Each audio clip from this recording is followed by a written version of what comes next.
Welcome to the Two Boots Word Vault podcast. This episode is The Tale, Brother and Sister, collected by the Grimm Brothers 200 years ago. I used this tale as a springboard for my 1992 essay, Drinking at the Well of Instinct, The Way of the Hunter. This is a recording of the tale to the Folktale Gardening Club of Minnesota. The soul knows.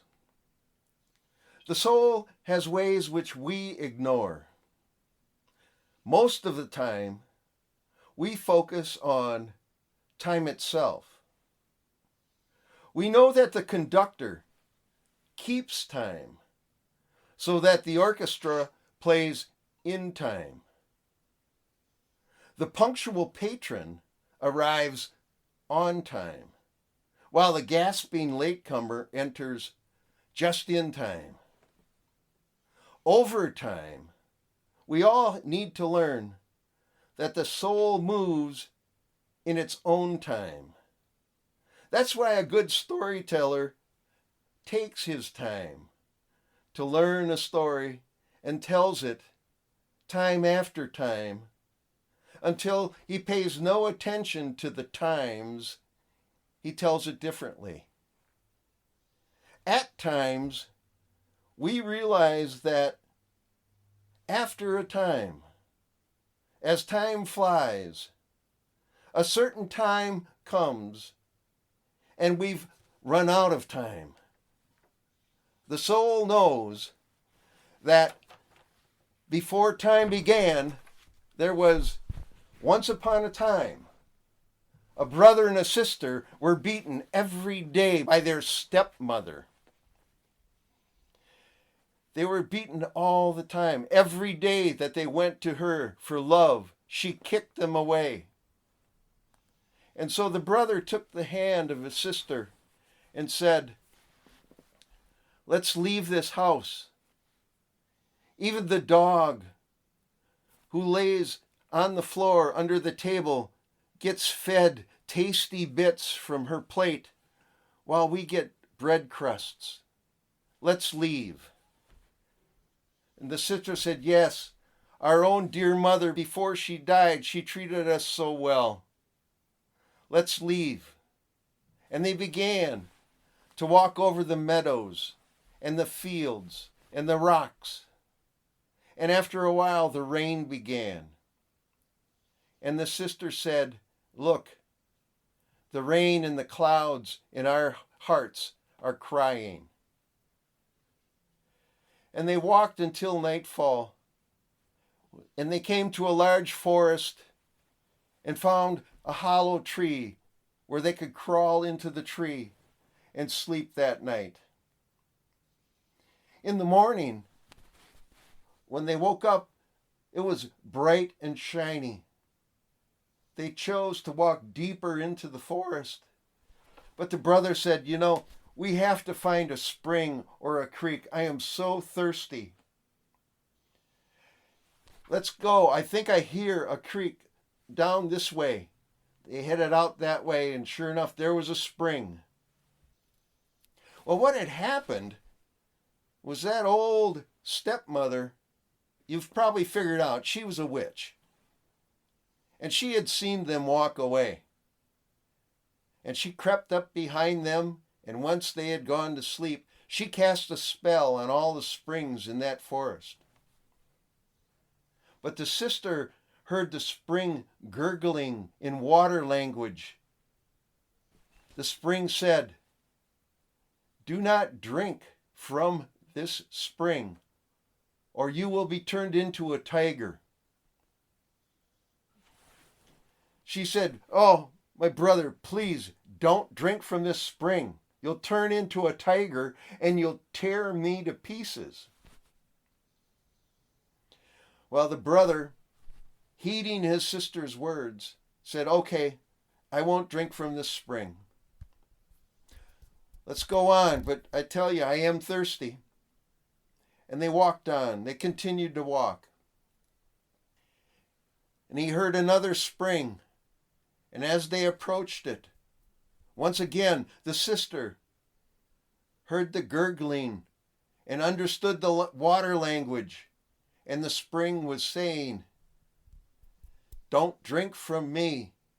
If you do, you'll be turned into a wolf." And the sister turned to her brother and she says, "Please stop. Don't drink from this spring. You'll turn into a wolf and you'll eat me up." And he says, okay, I'm really thirsty, but let's go on. And they continued to walk through that forest. And they walked and they walked. And you know how it is in the forest when you're walking. On a sunny, hot day, it gets a little bit overbearing. And the brother was becoming very thirsty. And they came to a third spring. And as he said, "Sister, there's the spring. I have to have some water." She heard that spring speaking its water language. "Don't drink from me. If you do, you'll be turned into a deer and run away." And the sister turned and said, "Brother, please don't drink from this. You'll turn into a deer and you'll run away and leave me alone and forsaken." She was too late. He had already knelt down and cupped his hand and took water. And as soon as the water touched his lips, he turned into a small fawn. And the sister began to weep. And she says, "Oh, my brother, my fawn, my brother, I'll never leave you. I'll take care of you." And she took off a golden garter from her leg and slipped it over the fawn's neck for a collar. And then she found some reeds and she wove a rope, a soft rope together, and tied that reed rope to the collar. And as she wept, she led that fawn deeper into the woods. After a while, they came on this ramshackle hut. And she looked in and it was dirty and messy. And she looked at her brother, now the fawn, and said, "This is where we will live." And she began to clean it up. And she collected fine moss and grass and made a bed for the fawn. And every day she went out and she gathered berries and nuts and fruits for her to eat. And she gathered the tenderest, sweetest grasses for the fawn. And at night, when they slept, she lay down on the floor and put her head on the fawn's back and used him as a pillow. And had he his human form, it would have been a glorious life. And they lived that way for a long time. And one day, the king of that land was hosting a hunt to get provisions and meat for his people. And the way it is in those times, it was a joyful time. The huntsmen were talking loud. The dogs were barking. And the hunting horns were blowing through the forest, alerting any of the prey that if they were not ready or willing to participate in the hunt, they should flee. When the young fawn, who was growing into a young deer, when he heard the hunting horns, something stirred inside of him. And he said, "Sister, my sister, something's moving inside of me. I have to go out. I need to go out." And she says, No, you can't. Please, I will be totally miserable if I have to sit here all day while they're out hunting with the horns blasting. And he pleaded and pleaded. She relented reluctantly and said, "Okay, but come back as the sun sets. I'm going to close this door and lock this door keep myself safe from those cruel hunters. When you come back, knock on the door and say, 'Sister, sister, let me in.' I'll open the door, and you can come in and we'll close the door again." Well, you can imagine what it's like to be a young male out in the woods, running free, so swift and so nimble and agile, running from tree to tree, ducking through the bushes, slipping through the thickets. He was so quick, the king and the huntsman couldn't keep up with him. And if you can remember how it was when you played tag and everybody was chasing you and you were dodging everyone, remember that feeling? Ah, how wonderful that felt. And as the sun began to set, he slipped through a thicket and snuck home, knocked on the door. "Sister, sister, let me in." She opened the door. He leapt in. She closed the door and locked it. Well, the next morning, once again the horns were blowing, the hounds were barking, and the huntsmen were shouting their joyful shouts. For they knew they were there to feed their people. Again, the fawn, his heart was stirring. He was getting excited. He says, "Sister, you have to let me out. If you don't let me out, my heart is going to burst right here. I'm too quick for them, but it is such a thrill. It is so joyful to be out in the forest." Well, she reluctantly relented and let him go and said, "Don't forget, come back at sunset. Knock on the door and say, 'Sister, sister, let me in.'" She opened the door. He bounded out.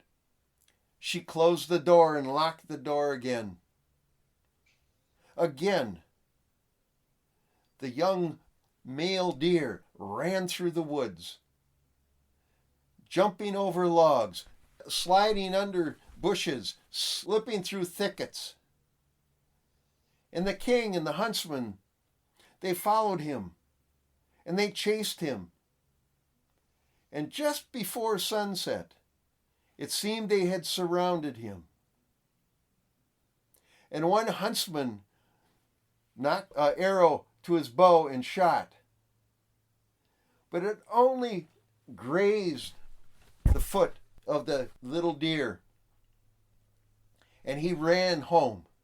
And the king said, "Huntsman, follow him, and then report back and tell me what you see." That deer, of course, ran straight back to the hut, knocked on the door and said, "Sister, sister, let me in." Sister opened the door.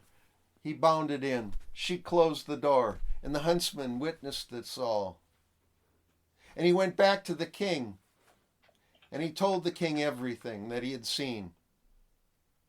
Now, when the deer had gotten into the hut, the sister saw the wound. Tears began to flow. She took herbs. She sprinkled it on the wound and she bandaged it. It was only a slight wound, but her heart was sore. The next morning, once again, the hunting horns blew. The barking dogs ran this way and that way, impatient, wanting to hunt. And again, the little deer, he felt that rising feeling inside his chest. He said, "Sister, sister, I have to go. I feel that this is something that I have to do." And she said, "No, you've been wounded." He says, No, it was nothing. He says, "I just lost concentration for a moment. I'm much too fast for them. They'll never get me. I'm smarter today. And besides, I don't feel anything. He felt nothing of that slight grazing wound. What's a sister to do? She opened the door, let him out, and all day he ran through the woods, darting this way, jumping that way, slipping through thickets. And he had such a great time. And the king told the hunters, let's chase him all day, but no one is to harm him.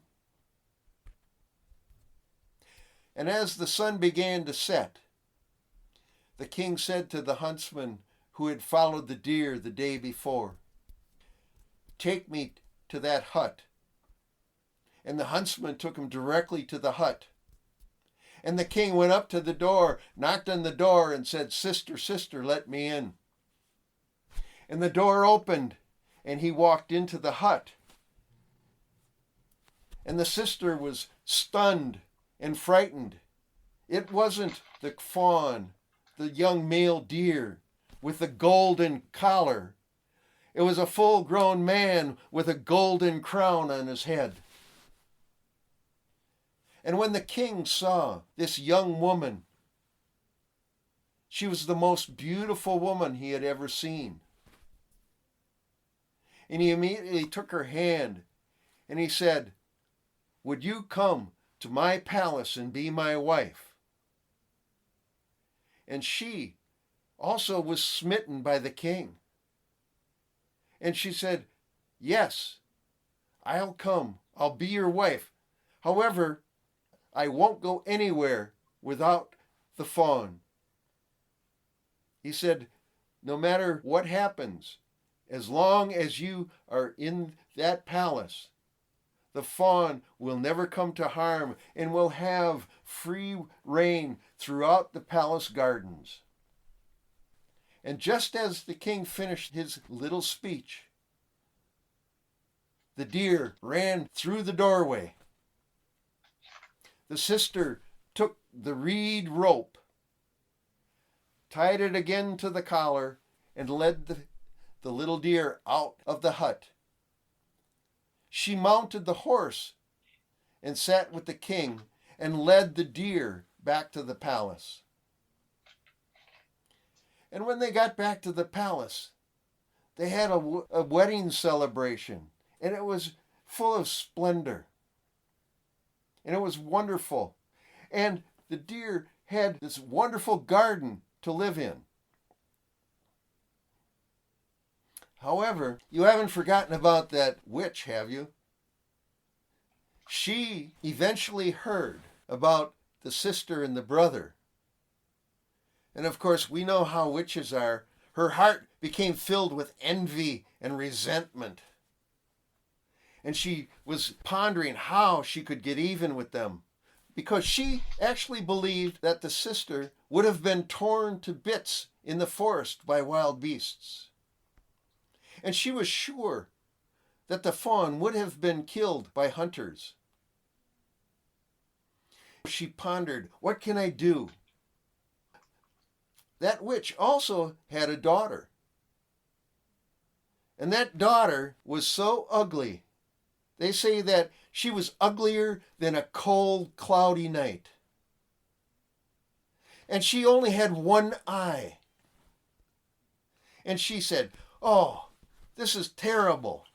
That stepsister of mine is a queen. Some people have all the luck. And the mother, the witch, said, don't worry. When the time comes, I'll know what to do. Eventually, the time came. One day, while the king was again out getting meat and provisions for his people, the queen had a baby boy. When the old witch heard this, she says, now's my chance. She disguised herself as a chambermaid, went up to the queen's room, and she said, my dear queen, I've made a bath in the steam room ready for you. It'll help you feel better. You're still weak from childbirth. Come, let's get in there before it cools off. Warm water will be good for you. Now the daughter had accompanied the witch, and the two of them picked up the queen, took her into the steam room, put her in a tub, closed the door, locked the door. They went and they stoked that fire, and they stoked that fire, and they stoked that fire to a furious level. And the steam became so intense that it smothered the queen. And the witch took her daughter back to the queen's bedroom, put the queen's nightcap on her, put her into the queen's bed, made her lay on the bed with her face turned so that the side that had no eye could not be seen. And she pulled the lacy screen across the bed. Well, of course, the king, when he heard that a baby boy had been born to his wife, he immediately left the hunters and came back to the palace, ran up to the queen's room. But the chambermaid stopped him and said, "Oh, don't come any further. She's weak. She needs to get her rest. And I'm going to keep that veil closed because her eyes are not ready to see the light." And of course the king, as a loving father and husband, withdrew. At midnight, when everyone in the palace was asleep, except the night nurse who sat next to the baby's cradle, at midnight the door opened, and in walked the real queen. She walked over to the cradle, picked up the little boy, suckled him, put him back into the cradle, plumped up his little pillow, covered him with the little quilt. She walked across the room and stroked the head of the little fawn who was in that same room. She went out of the door. The nurse witnessed all of this. And in the morning she went to the guards of the palace and said, "Has anybody entered this room? Has anyone come into the palace?" They said, "Not a soul has entered. No one." Every night, the real queen would come in just after midnight. She would go over. She would pick up the little prince, suckle him, then plump the pillow, put him down and cover him with the little quilt.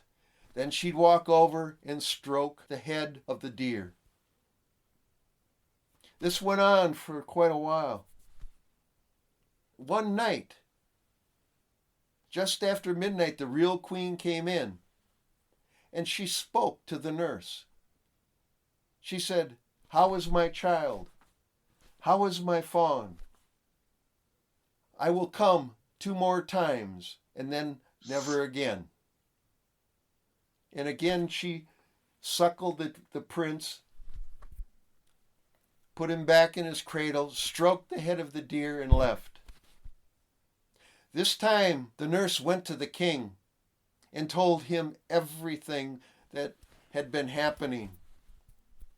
He says, "I'm going to be in that room tonight." That night he stood in the shadows.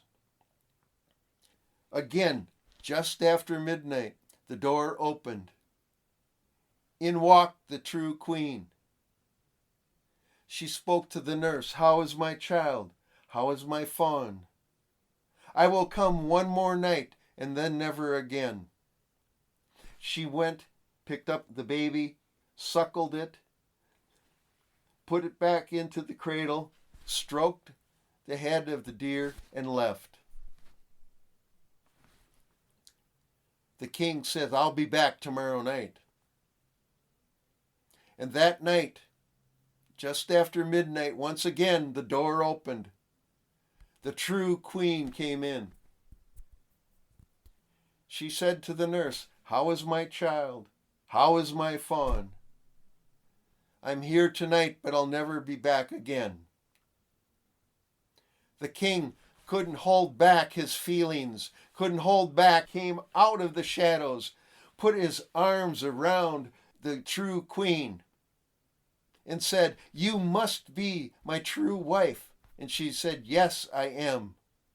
And with that love and grace, she was restored to life. She told the whole story about what had happened, how the chambermaid and the daughter had locked her into the steam room. The king put the daughter and the witch on trial. The daughter was sentenced to exile in the forest, where eventually she was the one torn to pieces by beasts. And the witch was sentenced to be burned on that fire that was below the steam room. And when she burned to ashes, the faun returned to his human form. And the four were reunited: the king, the queen, the baby, and the brother. And they say that they're still living in that wonderful place. Now that place may be inside of time. It may be above time. It may be under time. But we know for sure it was once upon a time.